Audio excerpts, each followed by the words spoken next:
То, что лечить на месте, мы лечили на месте. Во время обстрела сгорела вся моя медицина, в том числе и скальпели. У меня оставалось только 2 скальпеля.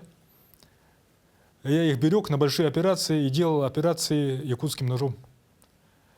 Ну, они были не такие, как большие операции, конечно, но выковыривание осколков, скрытие гнойников, абсцессов всевозможных. Я делал якутским ножом, нагревая на зажигалке. Ну, это хороший способ, это со средневековья известный способ стерилизации огнем пламени. Тогда батуровцы стояли в Харьковской области. Как могли, держали линию обороны. Противник, пользуясь численным преимуществом, напирал со всех сторон. После отхода наших войск Зингер записался в эвакуационную бригаду медиком. Вытаскивал с передовой раненых. Медицина в боевых действиях, она играет очень важную роль при оказании первой медицинской помощи.